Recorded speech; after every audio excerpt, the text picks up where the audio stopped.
কিন্তু বেলাল যখন সামনে যাইতো, আমিরুল মুমিনিন ওমর সাইয়েদুনা বেলাল শব্দ ব্যবহার করতেন। বেলাল যখন সামনে যাইতো, খলিফাতুল মুসলিমিন আবু বকর সিদ্দিক রাদিয়াল্লাহু তাআলা ছাত্রের মতো দাঁড়ায় যাইতো বেলালের সামনে।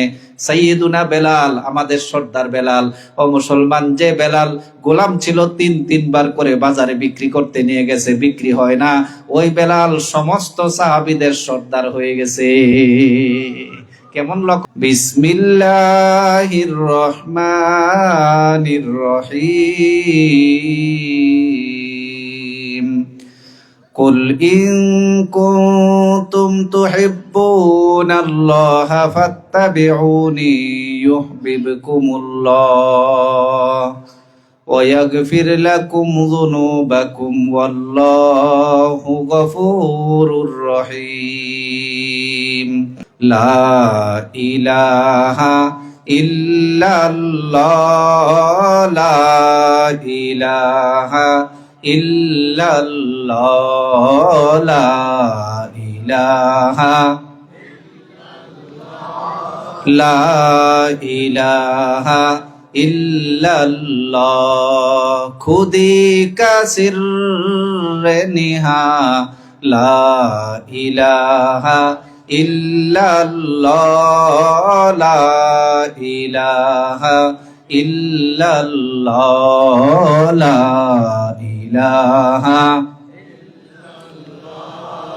লা ইলাহা ইল্লাল্লাহ। ये दौर अपने बराहीम की तलाश में है। বড় পণ্ডিত, আপনি আমাদের পয়গম্বর, আমাদের নবী মুহাম্মদ সাল্লাল্লাহু আলাইহি ওয়াসাল্লাম সম্পর্কে আপনার কি ধারণা? তিনি অসুস্থ ছিলেন, লাফ মেরে বসে গেছে। বলতে লাগলো, মুসলমান, তোমাদের নবীর পবিত্রতা আমার মতো নাপাক মুখ দিয়ে করা সম্ভব না। হ্যাঁ, তোমাদের নবীর জুতার শানে কতগুলি কবিতা আমি বানায় রাখছি, যদি তোমরা নিতে চাও কবিতাগুলি পড়তে পারি। তো সাংবাদিকরা বলল, আপনি কবিতাগুলি পড়েন, আপনার আশ্চর্য হইবেন, রসুলের শানে একজন হিন্দু এত সুন্দর কবিতা জানে। তিনি বলছেন, সর্কসেতা গর্বতক মাল কা আম্বার, আরশসেতা পরশতক দিরহাম দিনার, আর বাহারাগর দুর্বনে পারেস বনে কৌসার, গর এক তরফ হো মেরে ये सैयद अबरार, गौर साले के मिस्की को मुयस्सर हो तू के ले, सब छोड़ कर ना लाइने मुहम्मद को उठा ले। सुबहानाल्लाह। তিনি লিখতেছেন, যদি দুনিয়ার মাশরিক থেকে মাগরিব পর্যন্ত পুরা পৃথিবীটারে ধন সম্পদ দ্বারা ভরে দেয়, আল্লাহর আরশ থেকে দুনিয়ার মাটি পর্যন্ত পুরা ফাঁকা জায়গা যদি টাকা পয়সা দ্বারা ভরে দেয়, সমস্ত দুনিয়ার সমস্ত পানিগুলিকে যদি স্বর্ণ বানায় দেয়, এই সব সম্পত্তি যদি এক পাশে রাখে, আরেক পাশে যদি মুহাম্মদ সাল্লাল্লাহু আলাইহি ওয়াসাল্লাম 1400 বছর আগে যে দুইটা জুতা পরেছিলেন, জুতা যদি আরেক পাশে রাখে, আর আমারে যদি বলে, সালেকে মিসকিন, তুমি এর সম্পদ নিবা নাকি দুইটা জুতা নিবা, কি নিবা? তিনি বলতেছে, আল্লাহর কসম, সব ছাড়িয়া মুহাম্মদ সাল্লাল্লাহু আলাইহি ওয়াসাল্লামের দুইটা জুতাকে প্রাধান্য দিয়ে দিব। সুবহানাল্লাহ। সর্কসেতা গর্বতক মাল কা আম্বার, দুনিয়ার মাশরিক থেকে মাগরিব পর্যন্ত পুরা দুনিয়াটা যদি ধন সম্পদ দ্বারা ভরে দেয়, আরশসেতা ফরশতক দিরহাম দিনার, আল্লাহর আরশ থেকে মাটি পর্যন্ত যদি দিরহাম দিনার টাকা পয়সা দ্বারা ভরে দেয়, আর বাহারাগর দুর্বনে ফারেস বনে কৌসার, সমস্ত দুনিয়ার নদ নদী খাল বিল সাগর মহাসাগর এগুলিকে যদি স্বর্ণ মণিমুক্তা বানায় দেয়, আর সব এক পাশে রাখে, আরেক পাশে যদি মুহাম্মদ সাল্লাল্লাহু আলাইহি ওয়াসাল্লামের দুইটা জুতা রাখে, আর আমাকে বলে, গর সালেকে মিসকি কু মুয়াসসার হতু কিয়ালে, সালেকে মিসকিনকে যদি বলে, তুমি কি নিবা, এই সম্পত্তি নিবা নাকি দুইটা জুতা নিবা, কি নিবা? তিনি বলতেছেন, সব ছোড় কর না লাইনে মুহাম্মদ কু উঠালে, সব সারিয়া মুহাম্মদ সাল্লাল্লাহু আলাইহি ওয়াসাল্লামের দুইটা জুতাকে প্রাধান্য দিয়ে দিব। সুবহানাল্লাহ। বাদশাহ আলমগীরের কাছে যখন কবিতা পড়ছে, তিনি সিংহাসনে বসা ছিলেন, সেখান থেকে তিনি নেমে গেলেন, নিচে নেমে গেলেন, এমন ভাবে কাঁদতে শুরু করলেন, ছোট বাচ্চারা যেভাবে কান্দে, একবার চুমু খায়, একবার কপালে লাগায়, আর বলতে লাগলো, আহারে, একজন হিন্দু হইয়া আমাদের নবীরে চিনে, আজকে আমরা মুসলমান হইয়া নবী চিনি না। ইতিহাসের কিতাবে লেখছে, এই পরিমাণ কান্না কাঁদছেন ওনাকে বাদশাহ আলমগীরকে আর কখনো এই পরিমাণ কানতে কেউ দেখে নাই।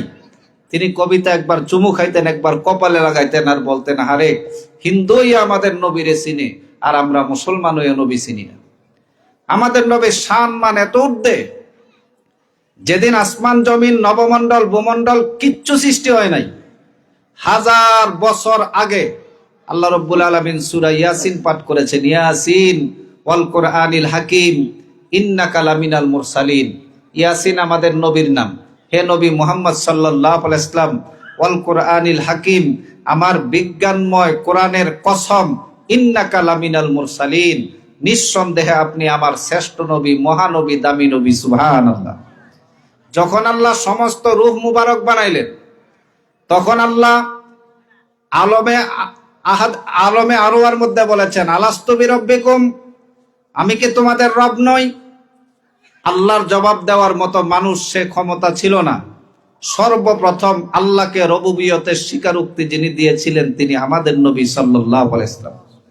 সমস্ত রূহ মুবারক বানাইয়া সমস্ত নবীদেরকে যখন সিদ্ধান্ত নিলেন যে এদেরকে নবী হিসেবে দুনিয়াতে পাঠানো হবে, শুধু নবীদের আরওয়াহ মুবারককে আলোক কইরা আল্লাহ সেখানে একটা অঙ্গীকারনামা পেশ করেছেন।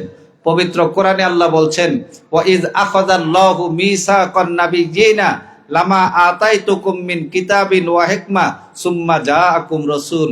হে নবীরা, তোমাদেরকে যদি নবুয়তি দিয়া, রিসালাত দিয়া আমি দুনিয়াতে পাঠাই, ওই টাইমের মধ্যে যদি শেষ পয়গম্বর মুহাম্মদ সাল্লাল্লাহু আলাইহি ওয়াসাল্লাম আগমন করে, তখন তোমরা আমার নবীকে নবী হিসেবে স্বীকারোক্তি করবা, আমার নবীকে সর্বাত্মক সহযোগিতা করবা।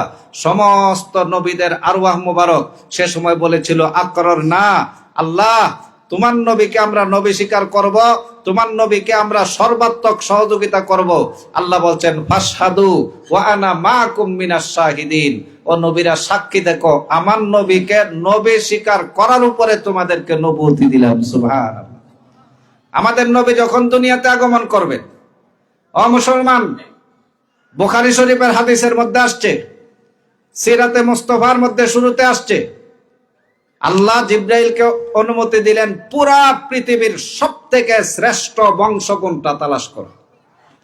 জিব্রাইল আমিন পুরা পৃথিবীর সবথেকে শ্রেষ্ঠ বংশ বনি হাশেম আব্দুল মুত্তালিবের বংশকে পাইছে। সুবহানাল্লাহ। আমাদের নবী বুখারীর হাদিসের মধ্যে বলছেন, লাইসা ফি আবাই মিল্লাদুন আদম সিফাহুন কুল্লুনা নেকাহুম। এমন একজন নবী, যেই নবীর বংশের আদম আলাইহিস সালাম থেকে নিয়ে আব্দুল্লাহ পর্যন্ত পৃথিবীর ইতিহাসে এই বংশের উপরে কখনো কোনো কলঙ্কের দাগ নাই। সুবহানাল্লাহ। দেখেন, যত নবীর আগমন করতেন, ইহুদি খ্রিস্টান ওই নবীদের উপরে কোনো না কোনো তহমত লাগাইতো, কিন্তু ইতিহাস সাক্ষী আমাদের নবীর বংশটারে আল্লাহ এমন ভাবে রাখছেন, পুরা ইতিহাসের মধ্যে কেউ কখনো কলঙ্কের দাগ লাগাইতে পারে নাই। সুবহানাল্লাহ। আল্লাহ রসুল বলছেন, লাইসালি আবাই মিল্লাদুন আদম সিফাহুন কুল্লুনা নেকাহুন। আমার আব্বা আদম থেকে আমার আব্বা আব্দুল্লাহ পর্যন্ত পুরা বংশটা আল্লাহ পবিত্র রেখেছেন। সুবহানাল্লাহ। এজন্য আপনারা কবেন, হুজুর এত আগের ইতিহাসকে ইতিহাসবিদরা মনে রাখছে নাকি? না, আমার নবীর আব্বা থেকে আদম আলাইহিস সালাম পর্যন্ত প্রত্যেকটা মানুষের ঘটনা ইতিহাসের মধ্যে নাম সহকারে স্মরণীয় হয়ে আছে। সুবহানাল্লাহ। আমাদের নবীর আব্বার নাম আব্দুল্লাহ, আব্দুল্লাহর পিতার নাম আব্দুল মুত্তালিব, আব্দুল মুত্তালিবের পিতার নাম হাশেম, হাশেমের পিতার নাম আব্দে মানাফ, আব্দে মানাফের পিতার নাম কুসাই, কুসাইয়ের পিতার নাম কিলাব, কিলাবের পিতার নাম মুররা, মুররায়ের পিতার নাম আদি, আদিয়ের পিতার নাম কাব, কাবের পিতার নাম লুয়াই, লুয়াইয়ের পিতার নাম গালিব, গালিবের পিতার নাম ফিহির, ফিহিরের পিতার নাম মালিক, ফিহির ইবনে মালিকের পিতার নাম নজর, নজরের পিতার নাম কেনানা, কেনানার পিতার নাম মুদ্রেকা, মুদ্রেকার পিতার নাম ইলিয়াস, ইলিয়াসের পিতার নাম মুজির, মুজিরের পিতার নাম নেজার, নেজারের পিতার নাম মাদ, মাদের পিতার নাম আদনান, মাদ ইবনে আদনানের পিতার নাম উদ, উদের পিতার নাম হায়ুফা, হায়ুফার পিতার নাম সালামান, সালামানের পিতার নাম সাবেত, সাবেতের পিতার নাম জামাল, জামালের পিতার নাম কয়জার, কয়জারের পিতার নাম সাইয়েদানা ইসমাইল আলাইহিস সালাম, সাইয়েদানা ইসমাইল আলাইহিস সালামের পিতার নাম সাইয়েদানা ইব্রাহিম আলাইহিস সালাতু ওয়াস সালাম। সুবহানাল্লাহ। ইব্রাহিম আলাইহিস সালামের পিতার নাম আজর, আজরের পিতার নাম নাকুর, নাকুরের পিতার নাম শাহরুখ, শাহরুখের পিতার নাম আর্গ, আর্গের পিতার নাম কনে, কনের পিতার নাম হুদ আলাইহিস সালাম, হুদ আলাইহিস সালামের পিতার নাম শালেক, শালেকের পিতার নাম আরফাকশাদ, আরফাকশাদের পিতার নাম সাইয়েদানা নূহ আলাইহিস সালাম, সাইয়েদানা নূহ আলাইহিস সালামের পিতার নাম লমক, লমকের পিতার নাম বরাকিল, বরাকিলের পিতার নাম মুতাওশাল, মুতাওশালকের পিতার নাম আখনুক, আখনুকের পিতার নাম ইয়ালদা, ইয়ালদাহের পিতার নাম মাহলাইল, মাহলাইলের পিতার নাম কয়ফান, কয়ফানের পিতার নাম সাইয়েদানা শীশ আলাইহিস সালাম, সাইয়েদানা শীশ আলাইহিস সালামের পিতার নাম সাইয়েদানা আদম আলাইহিস সালাম। আল্লাহ পাকের রাসূল বলছেন লাইসা ফি আবাই মিল্লাদুন আদম সিবাহুন, আল্লাহ পুরাটা বংশকে এত পুত পবিত্র করেছেন, কখনো কোনো বংশের একজন মানুষের উপরে কোনো মানুষে জিনার তহমত দিতে পারে নাই। সুবহানাল্লাহ। আমাদের নবী দুইটা জিনিস আল্লাহ মুজিজা গোপন দিয়েছেন। আমাদের নবীর নাম মুহাম্মদ, এই মুহাম্মদ শব্দটা এক নম্বর মুজিজা। সুবহানাল্লাহ কইতেন না? পৃথিবী সৃষ্টির পর থেকে নিয়ে আমাদের নবীর নাম রাখা পর্যন্ত মুহাম্মদ শব্দটা কেউ কোনোদিন রাখে নাই। আল্লাহ এই শব্দটা শুধু বন্ধুর জন্য পবিত্র রেখে দিয়েছিলেন। আরেকটা হচ্ছে আমাদের নবীর বংশ, আমাদের নবীর বংশের মধ্যে ইতিহাসে কখনো কোনো মানুষ কলঙ্কের দাগ লাগাইতে পারে নাই। সুবহানাল্লাহ। মুসলমান মানুষের বংশ যদি শ্রেষ্ঠ হয়, ওই মানুষটাও শ্রেষ্ঠ বুঝায়, ঠিক না? ইতিহাস এমন ভাবে রসুলের বংশকে ধরে রেখেছে, আমাদের রসুলের আব্বা থেকে নিয়ে আদম আলাইহিস সালাম পর্যন্ত কত বছর হয়েছে এটা পর্যন্ত স্মরণে আছে। আদম আলাইহিস সালাম জান্নাতে 130 বছর অবস্থান করে দুনিয়াতে আগমন করেন, দুনিয়াতে এসে 960 বছর অবস্থান করে ইন্তেকাল করেন। আদম আলাইহিস সালাম যেদিন ইন্তেকাল করেছেন তার থেকে 1200 বছর পর সাইয়েদানা নূহ আলাইহিস সালাম দুনিয়াতে আগমন করেন। সাইয়েদানা নূহ আলাইহিস সালাম যখন আগমন করেছেন তার থেকে 1142 বছর পর সাইয়েদানা ইব্রাহিম আলাইহিস সালাম দুনিয়াতে আগমন করেন। সাইয়েদানা ইব্রাহিম আলাইহিস সালাম যখন দুনিয়াতে এসেছেন তার থেকে 565 বছর পর সাইয়েদানা মুসা আলাইহিস সালাম দুনিয়াতে আগমন করেন। সাইয়েদানা মুসা আলাইহিস সালাম যখন দুনিয়াতে আগমন করেছেন তার থেকে 569 বছর পর সাইয়েদানা দাউদ আলাইহিস সালাম দুনিয়াতে আগমন করেন। সাইয়েদানা দাউদ আলাইহিস সালাম যখন দুনিয়াতে আগমন করেছেন, দাউদ আলাইহিস সালামের 1356 বছর পর সাইয়েদানা ঈসা আলাইহিস সালাম দুনিয়াতে আগমন করেন।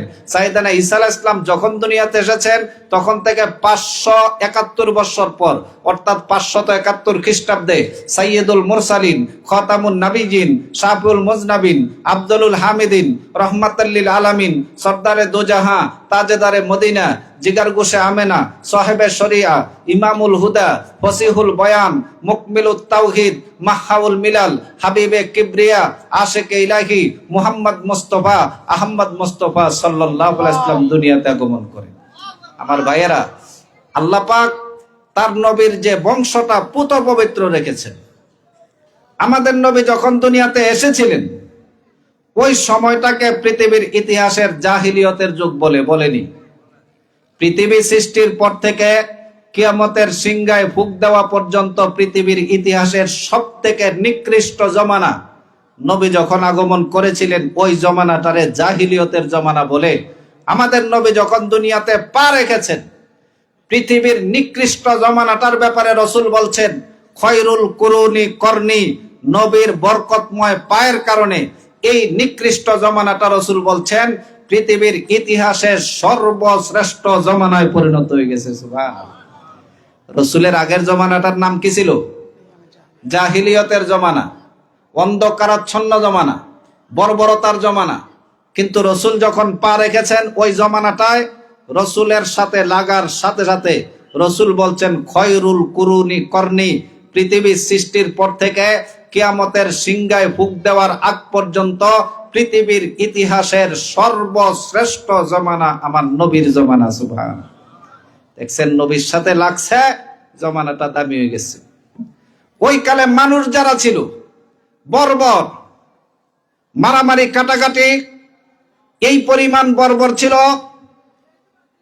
ওকাজ বাজারের সামনে একজনের একটা উট জমিনে মুখ দিছে, বোবা জিনিস সারা পাইছে, দৌড় দিয়ে গিয়ে মুখ দিয়ে লাইছে। এটাকে কেন্দ্র করে মক্কার 2 গোত্রের মানুষ 12 বৎসর পর্যন্ত সশস্ত্র যুদ্ধ করেছে। দেখছেন জাহিলিয়তের যুগ কেন বলছে? আপনারা যদি বলা হয় জাহিলিয়তের যুগটারে কেন বলা হয়েছে, একটা সাধারণ জমিনের মধ্যে একটা বোবা জিনিস একটা উট মুখ দিছে, এক কেন্দ্র করে এক গ্রামের মানুষই দুই গ্রুপ হইয়া 12 বৎসর পর্যন্ত সশস্ত্র যুদ্ধ করেছে। হাজার হাজার মানুষ আহত নিহত হয়েছে। এই জমানাটার নাম জাহিলিয়তের জমানা। মানুষগুলো ছিল বর্বর, মারামারি, কাটাকাটি। নিজের আপন কলিজার টুকরা মেয়েটারে কবরে দিয়ে দিতে একটু চিন্তা করতো না, ঠিক না? ওই জমানার মানুষগুলি যখন বিশ্বনবীর সাথে লেগেছে, স্পর্শ হয়েছে, আল্লাহ শুধু তাদেরকে দামি বানান নাই, আল্লাহ যতগুলি নবীর সাথে সাহাবায়ে কেরাম লেগেছে, আল্লাহর রাসূল আল্লাহর সাথে সাথে প্রত্যেককে জান্নাতের সুসংবাদ দিয়েছেন। সুবহানাল্লাহ। রাদিয়াল্লাহু আনহুম ওয়া রাদু আন। আমি আল্লাহ তাদের প্রতি খুশি, তারাও আমার প্রতি খুশি। দেখছেন যে মানুষগুলি এত নিকৃষ্ট ছিল, আমাদের নবীর সাথে লাগছে, আল্লাহর পছন্দের হয়ে গেছে, ঠিক নেই? যারা ছিল উট রাখাল, বকরি রাখাল, আমাদের নবীর সাথে লেগেছে, আল্লাহ এত দামি অর্ধ পৃথিবীর ইনসাফওয়ালা শাসক বানাই দিয়েছে। ওমর রাদিয়াল্লাহু তাআলা আনহু যখন ওমরের শাসন আমলে তিনি মক্কাতে গেছেন হজ করতে, যখন মক্কা থেকে বেরোচ্ছেন, তো মক্কার অদূরে একটা জমির নাম মাকামে তিহামা, জায়গার নাম কি? উত্তপ্ত বালুকারাশি রোদ। ওমর উদ্ধার করাই দিছে, পরেতে নিচে নামে গেছে, দাঁড়াইয়া এই রৌদ্রের মধ্যে দাঁড়ায় দাঁড়ায় নিচের দিকে তাকায় তাকায় কাঁদতেছে। তো সাহাবায়ে কেরাম সবাই উঠ থেকে নেমে গেছে, আমিরুল মুমিনিন নেমে গেছে, দেখে কাঁদতেছে, কয়েকজনে ধরে তাঁবুর মধ্যে নিয়ে গেছে। হযরত, নিচেও গরম, উপরে রৌদ্রের জন্য দাঁড়ানো যায় না, আবার আপনি এভাবে কাঁদতেছেন কেন? ওমর রাদিয়াল্লাহু তাআলা আনহু ডেকে বললেন, সাহাবীরা রে, এই জমিনের মধ্যে আমি ছোটকালে উট চড়াইতে আসতাম, বকরি চড়াইতে আসতাম। আমার যারা বন্ধু বান্ধব ছিল তারা উট চড়ানো জানতো, বকরি চড়ানো জানতো। বিকাল বেলা তাদের উটগুলি, তাদের বকরিগুলি ভরা পেটে বাড়িতে ফিরতো। আমি উট চড়াইতে জানতাম না, বকরি চড়াইতে জানতাম না। আমার উটগুলি, আমার বকরিগুলি অর্ধ পেটে বাড়িতে ফিরতো। বাড়িতে যাওয়ার সাথে সাথে আমার আব্বা আবু কুহাফা লাঠি লয়ে দৌড়াইতে শুরু করতো। আমার সামান্য দুনিয়াতে ওট চড়াতে জানো না, তোমার জীবনটা কেমনে চলবে, কিভাবে তোমার জীবনটা পরিচালনা করবা? সামান্য উট চড়াইতে জানো না। তোমার থেকে ছোট ছোট বাচ্চারা কত সুন্দর ছাগল চড়াই নিয়ে আসে, উট চড়াই নিয়ে আসে, লাঠি লয়ে আমারে দৌড়ান শুরু করতো, লাঠি লয়ে কখনো পিটান শুরু করতো। যে ওমর উট চড়াতে জানে না, যে ওমর বকরি চড়াতে জানে না, রহমাতুল্লিল আলামিনের সাথে হাত লেগেছে, অর্ধ পৃথিবীর ইনসাফওয়ালা শাসক বানাই দিয়েছে। সুবহানাল্লাহ। এটা আমার নবী, যা লেগেছে সাথে আল্লাহ দামি বানাই দিয়েছে। বেলালে হাবশিকে 3 বার করে বাজারে নিয়ে গেছে বেচতে। এক তো কালো কুচরি, দ্বিতীয় শরীর চিকন, হাবশি গোলাম, চেহারা দেখে কোনো মানুষ কিনতো না, এত কালা। 3 বার বাজারে নিয়ে গেছে, কোনো মানুষের দামও মূলায় না, এত কম দাম মূলায় যায়, এটা আর বেচার মতো না। কিন্তু রসুলের সাথে যখন লেগেছে, সাহাবায়ে কেরাম 1 লক্ষ বা 1.25 লক্ষ সাহাবী, কখনো কোন সাহাবীকে সাইয়েদুনা, আমাদের সর্দার, এই শব্দটা ব্যবহার করতেন না। একজন মাত্র সাহাবীকে সমস্ত সাহাবায়ে কেরাম সাইয়েদুনা শব্দ ব্যবহার করতেন, এটা বেলাল। সুবহানাল্লাহ বলতেন না? সাহাবীরা আমাদের নবীরে সাইয়েদুনা বলতেন, আমাদের সর্দার বলতেন। কোন সাহাবী কোন সাহাবীরে সাইয়েদুনা শব্দটা বলতেন না। কিন্তু বেলাল যখন সামনে যাইতো, আমিরুল মুমিনিন ওমর সাইয়েদুনা বেলাল শব্দ ব্যবহার করতেন। বেলাল যখন সামনে যাইতো, খলিফাতুল মুসলিমিন আবু বকর সিদ্দিক রাদিয়াল্লাহু তাআলা আনহু ছাত্রের মতো দাঁড়ায় যাইতো বেলালের সামনে। সাইয়েদুনা বেলাল, আমাদের সর্দার বেলাল। ও মুসলমান, যে বেলাল গোলাম ছিল, 3 বার করে বাজারে বিক্রি করতে নিয়ে গেছে, বিক্রি হয় না, ওই বেলাল সমস্ত সাহাবীদের সর্দার হয়ে গেছে। কেমন লকব এটা, যার 1 পয়সার মূল্য ছিল না, এখন সব সাহাবীরা তাকে সাইয়েদুনা, আমাদের নেতা, আমাদের নেতা শব্দটা সম্বোধন করে। এর থেকে বড় আর কি হইতে পারে? আমাদের রসুল যখন মেরাজের রজনীতে জান্নাতে গমন করলেন, তো জান্নাতের পিঠে দাঁড়াইছেন, মেশকাত শরীফের হাদিসে আছে। তো রসুল দেখেন যে জান্নাতের পিঠের মধ্যে কে যেন হাঁটাহাঁটি করতেছে, জুতার পায়ের আওয়াজ, কিন্তু মানুষ নাই। অনেকক্ষণ পর বিশ্বনবী জিজ্ঞেস করলেন জিব্রাইলকে, জিব্রাইল, এটা তো আমাদের দেশের জুতার পায়ের আওয়াজ, আওয়াজটা হচ্ছে কিন্তু মানুষ দেখা যাচ্ছে না, কিসের আওয়াজ?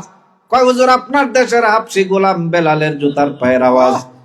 রসুল বলেন, বেলাল কি এত তাড়াতাড়ি জান্নাতে চলে আসছে নাকি? মাত্র না দুনিয়াতে দেখে আসছি।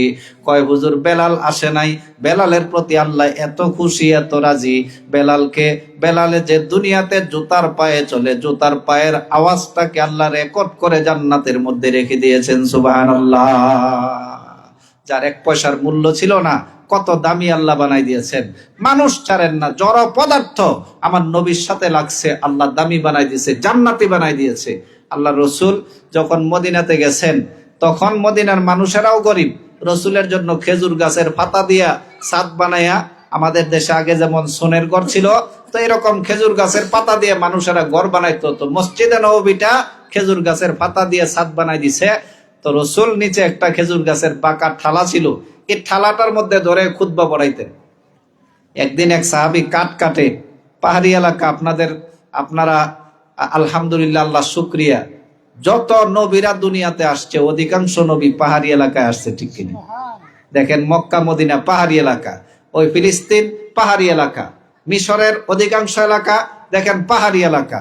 পাহাড়ের মধ্যে আল্লাহ নবীদেরকে দিচ্ছেন, কারণ পাহাড়ি জমিন নবীদের জন্য বেশি উর্বর। তো সমস্ত নবীরাই, প্রায় অধিকাংশ নবী দেখা গেছে ইতিহাস তালাশ করলে পাহাড়ি এলাকার মধ্যে আসছে। তো কোথায় থেকে আসছিলাম? তো খেজুর গাছ, একজন সাহাবী পাহাড়ের মধ্যে লাকড়ি কাটতো, এটা আবার বিক্রি করতো। এক সাহাবী মনে মনে ভাবছে, রসুল যে খেজুর গাছের বাঁকা ঠালাটার মধ্যে, যদি খেজুর গাছের ঠালাটা একদিক দিয়ে বাঁকা হয় না, চিকন হয়, তো দেখতে খারাপ দেয়া যায়। সাহাবী কয়েকবার রসুলের জন্য একদম সেরকম করে লাঠি একটা বানায় নিয়ে যাব। বৃহস্পতিবার দিন গেছে, শুক্রবার দিন সকাল সকালে লাঠি একটা সুন্দর করে বানায় রসুলের জন্য নিয়ে গেছে। উস্তুনে হান্না, ইয়া রাসূলুল্লাহ, ওইটা নিয়ে যা, এটা দিয়ে জুমার খুতবা পড়েন, খুব মানাইবো, আর ওইটা রেখে দেন। রাহমাতুল লিল আলামিন বাঁকা ঠালাটাকে মিম্বারের পেছনে রেখে দিলেন। সুন্দর ঠালাটায় ধরে রসুল জুমার নামাজ খুতবা দিলেন। জুমার নামাজ পড়াইয়া জুমার নামাজ পড়াইয়া নফল পড়ার জন্য কামরার ভিতরে ঢুকে গেছে। সাহাবায়ে কেরাম নফল পড়ছে, সুন্নত পড়ছে। এই টাইমের মধ্যে মসজিদের ভিতর থেকে কেমন যেন বুক ফাটা কান্নার আওয়াজ আসতেছে। এমন মনে হচ্ছে কে যেন তার আপনজনকে হারায়া কাঁদতেছে। সাহাবায়ে কেরাম তাড়াতাড়ি সালাম ফিরাইলেন, খুঁজতে শুরু করলেন কোথায় থেকে কান্নার আওয়াজ আসে। এক সাহাবী কান পেতে দেখে খেজুর গাছের যে বাঁকা ঠালা, এটার ভিতর থেকে রেডিওর আওয়াজের মতো, মোবাইলের আওয়াজের মতো কান্নার আওয়াজ আসতেছে। আশ্চর্য হয়েছে সাহাবায়ে কেরাম। কয়েকজন সাহাবী রসুলের দরবারে দৌড় দিয়েছে, ইয়া রাসূলুল্লাহ, ইয়া হাবিবাল্লাহ, আশ্চর্য ঘটনা ঘটে গেছে। কি ঘটনা? হুজুর, খেজুর গাছের ঠালার ভিতর থেকে মানুষের মতো কান্নার আওয়াজ বের হয়। রাহমাতুল লিল আলামিন বের হলেন, খেজুর গাছের ঠালাটারে হাতে নিলেন, আর বুকে লাগাইলেন, সাথে সাথে কান্না বন্ধ হয়ে গেছে। সাহাবায়ে কেরাম জিজ্ঞেস করলেন, ইয়া রাসূলুল্লাহ, কাঁদলো কেন, আবার কান্না বন্ধ হয়ে গেল কেন? কয়েকটাকে যে পেছনে রেখে দিয়েছি। মনে মনে ভাবছে, আরে আর বুঝি রহমাতুল লিল আলামিনের ছোঁয়া আমার শরীরের মধ্যে লাগবে না, এজন্য সে কাঁদতেছে। আমি যখন হাত ধরেছি আর মনে মনে বলেছি, খেজুর গাছ রে, তুই আমারে ভালোবাসস, আমিও তোরে ভালোবাসি, কান্না বন্ধ করে দে, কিয়ামতের ময়দানে তোরে সাথে লইয়া জান্নাতে গমন করব। মুসলমান, হাদিসের মধ্যে আসছে, রসুল বলছেন, সাহাবীরা রে, মানুষকে যেরকম কাফন দাফন করা হয়, খেজুর গাছের ঠালাটারে জান্নাতুল বাকির ভিতরে কাফন দাফন করে দেয়। কিয়ামতের ময়দানে নবীর সাথে লাগার কারণে স্পেশাল ভাবে এই খেজুর গাছের ঠালাটারে আল্লাহ জান্নাত দান করে দিবে। আমার ভাইয়েরা, হাদিসের কিতাবে আসছে, রসুল ইন্তেকালের 1 থেকে 1.5 মাস আগে রসুলকে একজনে একটা বকরির বাচ্চা, ছাগলের বাচ্চা উপহার দিছে। হুজুর, এই বাচ্চাটা আপনি জবে করে খায়েন বড় হইলে। তো রসুলের বাড়িতে যাইয়া বাচ্চাটা রসুলকে চিনা লাইছে। এখন রসুল বারের সময় একবার রসুলের সামনে নাচে। আমাদের দেশে মালিককে দেখলে ছাগল যেরকম তিরিং বিরিং নাচে, তো রসুলকে দেখে নাচে। রসুলও খুশি, রসুলও পাতা খাওয়ায়। তো বাড়িতে যায় সময় একবার আদর করে যায়, আসে সময় একবার আদর করে যায়, আদর করে। রসুল যেদিন এন্তেকাল করেছেন, রসুলের এন্তেকালের সাথে সাথে বকরির বাচ্চাটা খাবার দাবার বন্ধ করে দিয়েছে। সাহাবায়ে কেরাম পাতা দেয়, তারপরে আইনা পানি দেয়, কোনো কিছু খায় না। চেষ্টা করেছে সাহাবায়ে কেরাম জোরে খাওয়ানোর জন্য, খায় না। এই অবস্থার মধ্যে দাঁড়ায় রয়েছে। রাত হয়ে গেছে, এক অবস্থায় দাঁড়ানো। সকাল যখন হয়েছে দেখে বাচ্চাটা নাড়াচাড়া করে না। একজন সাহাবী পিঠে হাত দিছে, দেখে বাচ্চাটা মরে রইছে। এই অবস্থার মধ্যে বাচ্চাটা ইন্তেকাল করেছে। উলামায়ে কেরাম বুঝাইতেছেন এ বাচ্চাটা নবী এত বেশি নবীকে ভালোবাসতো, নবীর ইন্তেকাল বরদাস্ত করে না, এই জন্য বাচ্চাটা নবীর ভালোবাসার কারণে ইন্তেকাল করেছে। আল্লাহ কিয়ামতের ময়দানে নবীর ভালোবাসার কারণে জান্নাত দিতে পারে। হাদিসের মধ্যে দুইটা রসুলের গাদা ছিল, দুইটা বাহন। রসুল ঘোড়ার পিঠে উঠতেন না, উটের পিঠে উঠতেন না। রসুল অধিকাংশ গাদার পিঠে চড়াটা পছন্দ করতেন। সাহাবীরা বলতেন, হুজুর আমাদের বাড়িতে উন্নত মানের ঘোড়া আছে, সবগুলি আপনার জন্য কুরবান, কোনটা পছন্দ হয় নিয়ে আসেন। রসুল বলতেন, আমার মতো দামি কেউ নাই, গাদার মতো কম দামি জানোয়ার কিছু নাই। আমি দামি নবী কম দামি গাদার উপরে চড়িয়া আমার অহংকার, আমার গরিমা দূর করে দেই। সুবহানাল্লাহ। নাজ্জাশী দেশের বাদশা রসুলের জন্য স্পেশাল যে গাদা পাঠাইছিল এটার নাম হইছে ইয়াফুর। আবার এরকম যখন শাম দেশ বিজয় হয়েছে, শামের বাদশা রসুলের জন্য যে গাদাটা পাঠাইছিল এটার নাম হইছে শাহবা। এই দুইটা গাদার উপরে রসুল অধিকাংশ চড়তেন। যেদিন রসুল ইন্তেকাল করেছেন, শাহবা নামক যে গাদাটা এটা পাগল হয়ে গেছে গা, মদিনার অলিতে গলিতে দৌড়ায় আর চিল্লায়, দৌড়ায় চিল্লায়, এক সাহাবীর কুয়ার মধ্যে গিয়ে পড়ে গেছে, এ অবস্থায় মারা গেছে। ইয়াফুর গাদাটা এরকম খেজুর গাছের গোড়ার মধ্যে বান্ধা, মাথা এরকম লাগায় আর কান্দে, মাথা লাগায় আর কান্দে। বিকাল হয়েছে, মাথা দুদিক দিয়ে ফেটে গেছে, অবস্থার মধ্যে মারা গেছে। ওলামায়ে কেরাম বলছে এই দুইটা গাদাকে আল্লাহ আখিরাতে জান্নাত দিবেন, নবীর স্পর্শ লাগার কারণে, নবীর ভালোবাসার কারণে। আমার মুসলমান ভাইয়েরা, কথা বোঝানোর উদ্দেশ্য হইছে খেজুর গাছের শুকনা ঠালার জন্য আল্লাহ জান্নাত বানায় নাই, ছাগল বকরির জন্য আল্লাহ জান্নাত বানায় নাই। নবীর ভালোবাসার কারণে, নবীর সাথে লাগার কারণে যদি এগুলি জান্নাতি হয়ে যায়, মুসলমানদের তোমার জন্য তো স্পেশাল আল্লাহ জান্নাত বানাই রাখছেন। শুধু নবীর সাথে লেগে দেখো, নবীকে ভালোবেসে দেখো, শুধু দুনিয়া নয়, আল্লাহ আখিরাত জান্নাত তোমাকে দিয়ে দিবেন, ঠিক কিনা? হাদিস শরীফের মধ্যে আসছে, বিশ্বনবী বলছেন, ক্বালা রাসূলুল্লাহ সাল্লাল্লাহু আলাইহি সাল্লাম, মান তামাসসাকা বিসুন্নতি ইনদা ফাসাদি উম্মতি ফালাহু আজরু মিয়াতি শাহীদ। শেষ জমানায় কোন মানুষ যদি নবীর দ্বীনের উপরে চলার চেষ্টা করে, আগের জমানার 100 গলা কাটা শহীদের মর্যাদা দিয়ে আল্লাহ তারে জান্নাত দান করে দিবেন। আল্লাহ কোরআন শরীফের মধ্যে বলছেন, কুল ইন কুনতুম তুহিব্বুনাল্লাহ ফাত্তাবিউনি ইউহিব্বুকুমুল্লাহ ওয়া ইয়াগফির লাকুম যুনুবাকুম ওয়াল্লাহু গফুরুর রহিম। রাসূলের বিধান মানিবে যখন, খোদাও হবে তোমার আপন। রাসূলের বিধান মানিবে যখন, খোদাও হবে তোমার আপন। এ জগৎ কি ছাড়ো লৌহ কলম, সবই হবে তোমার আপন। এ জগৎ কি ছাড়ো লৌহ কলম, সবই হবে তোমার আপন। আমার ভাইয়েরা, এজন্য আমাদের নবীকে আল্লাহ সর্বশ্রেষ্ঠ নবী করে পাঠাইছেন। এ নবীর সাথে যারা লাগে আল্লাহ তাদেরকেও দামি বানাই দেন, ঠিক কিনা? আজকে আমরা দিনের উপরে চলতে কষ্ট হয়, কারণ হচ্ছে মুসলমান আমরা নবীকে সে পরিমাণ ভালোবাসতে পারি নাই। যে পরিমাণ নবীকে ভালোবাসবেন, দিনের উপরে চলাটা সহজ হয়ে যাবে। তার একটা ছোট্ট মেসাল দিয়ে আপনাদেরকে, দেখেন, ক্লাস 8-এ একটা ছেলে পড়ে, রাস্তা দিয়ে যাইতেছে, এক ব্যক্তি এক বস্তা চাউলের বস্তা বা ধানের বস্তা লয়ে রাস্তার দ্বারা রয়েছে। তো তারে বলল, ভাই আমার একটু বস্তাটা উড়াই দাও না। ছেলে কয়, আমি স্কুলে যাইতে হবো, তারা আছে আরেকজনে রাখেন। তার বস্তাটা উঠাই দিল না, স্কুলে চলে গেছে, অর্থাৎ অলস। এই ছেলেটা স্কুলে গিয়ে দেখে যে তার বন্ধু আজকে হাই স্কুলের মধ্যে যায় নাই। কি সমস্যা? তাড়াতাড়ি স্কুল থেকে বাড়িতে গেছে, বাড়িতে গিয়ে বন্ধুর বাড়িতে গেছে, হ্যাঁ বন্ধু আজকে যে তুই স্কুলে যাস নাই? কেমনে দামো দেস না, ঘরের কাজ ধরছি। বন্ধু যখন দেখছে যে তার বন্ধু ঘরের কাজ করতেছে, সেও কোমরের মধ্যে গামছা বান্ধা বন্ধুর লগে কখনো এরকম ভাবে মাটি উড়াই দেয়, কখনো বাঁশ আলগায় দেয়, কখনো আবার অন্য কাজ করে দেয়। বন্ধু কয়, এরা তো স্কুলে ভাত খাস নাই, ভাত খায় লোক, ভাত পরে খামো, আগে কাম শেষ করে লই, ঠিক কিনা? একজনে কইলো একটা বস্তা খালি মাদি বস্তা উড়াই দাও, এটা করতে পারলো না, এতটুকু কাজ। বন্ধুর কাছে গিয়ে একদম নিজের কাছ থেকে আরো গুরুত্ব দিয়ে করতেছে। কারণ কি? কারণ আগে যিনি ডাকছিলেন তারে চিনেও না, জানেও না, এজন্য তার কাজের গুরুত্ব নাই, ঠিক নেই। আর বাড়িতে গিয়ে দেখছে যে এটা হচ্ছে বন্ধুর কাজ, বন্ধুর কাজ নিজের থেকে আরো বেশি গুরুত্ব দিতে হয়, এজন্য বন্ধুর কাজ একদম দিনমজুরের মতো গিয়ে কাজের মধ্যে লেগে গেছে। ও মুসলমান, প্রকৃত পক্ষে যদি আমরা আল্লাহর রসুলকে ভালোবাসতাম, তাহলে আল্লাহর রসুলের দিন, আল্লাহ রসুলের আদর্শ, আল্লাহ রসুলের যে দেয়া জীবন ব্যবস্থা আমরা নিজের জীবনের সাথে ফিটিং করে লইতাম, ঠিক না? আল্লাহ বলছেন, কুল, আমার নবী বলে দেন, ইন কুনতুম তুহিব্বুনাল্লাহ, তোমরা যদি আল্লাহকে ভালোবাসতে চাও, আল্লাহকে খুশি করতে চাও, ফাত্তাবিউনি, আমি নবীর পরে পূর্ণ অনুসরণ করো।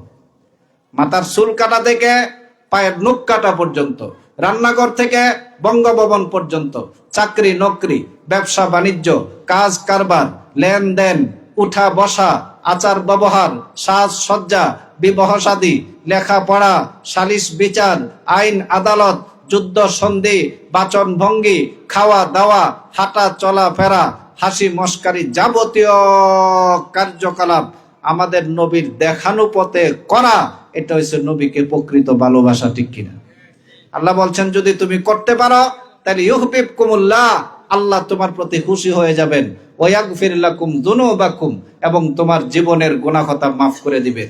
আমার ভাইয়েরা, একটা কথাই আপনাদেরকে বারবার বুঝাতে চাচ্ছি, সিরাতুন নবী মাহফিল, মিলাদুন নবী মাহফিল উদ্দেশ্য হইছে মানুষকে সিরাতের দিকে উদ্বুদ্ধ করা।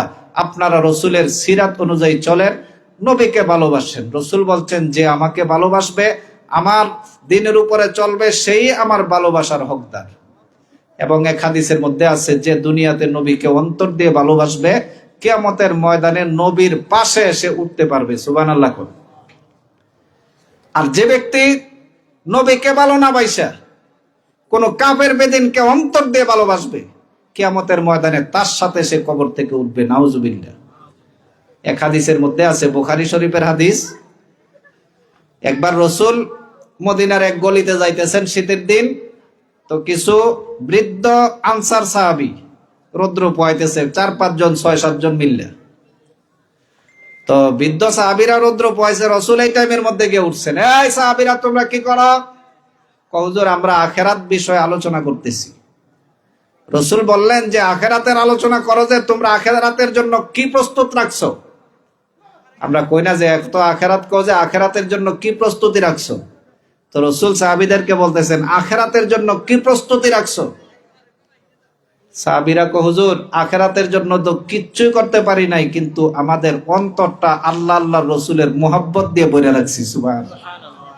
সাথে সাথে রসুল উত্তরটা দিলেন কি, মান আহাব্বা কওমান ফাহুয়া মিনহু, যে দুনিয়াতে যাকে ভালোবাসবে, কিয়ামতের দিন সে তার সাথে উঠবে। সুবহানাল্লাহ। পুরা মদিনায় ঈদের দিনেও এত আনন্দ হয় না। এই হাদিস শোনার সাথে সাথে পুরা মদিনার বাচ্চারা রাস্তায় নেমে গেছে, আমরা রসুলকে ভালোবাসি, কিয়ামতের ময়দানে রসুলের সাথে উঠব। বিভিন্ন বৃদ্ধরা নেমে গেছে, নারীরা এরকম ছাদে উঠে গেছে। ঈদের দিন মানুষেরা যে আনন্দ করেছে, পুরা দিন সাহাবায়ে কেরাম এরূপ আনন্দ করেছে যে কিয়ামতের দিন নবীর সাথে তারা এরকম জান্নাতে উঠবে। ও মুসলমান, আবার উল্টাটাও বলছেন, মান আহাব্বা কওমান ফাহুয়া মিনহু, দুনিয়াতে যদি কোনো জাতিকে কেউ ভালোবাসে, আজকে আমরা মুসলমানরা কেউ মেসিকে অন্তর দিয়ে ভালোবাসে, মেসির মতো হইতে চাইতেছি, কেউ রোনাল্ডোকে ভালোবাসে, রোনাল্ডোর মতো হইতে চাইতেছি। মনে রাখিয়েন, অন্তর আল্লাহ কিয়ামতের দিন আপনার চেহারা, আপনার বংশ, আপনার কি, এগুলি কিচ্ছু দেখবেন না, শুধু আপনার কলবটা দেখবেন। কোনটা? কলবে কে ছিল? মেসি ছিল, তো মেসির কবরের সাথে আপনার কবর হয়ে যাবে। রোনাল্ডো ছিল তো আপনার অন্তরে, রোনাল্ডোর কবরের সাথে আপনার কবর উঠবে। রোনাল্ডোকে ভালোবাসছিলেন, সে যে পথে গেছে তোমাকেও সে পথ দেওয়া হইব। ও মুসলমানের জন্য সাবধান হও। সর্বশেষ আলোচনা একটা মেসাল দিয়ে আপনাদেরকে শেষ করে দিচ্ছি। একবার এক সমুদ্রের ব্যাং চিনেন তো? ব্যাং কয়নি? ইঁদুরের লগে বন্ধুত্ব হইছে, এক জাতি বিজাতির লগে বন্ধুত্ব হইছে।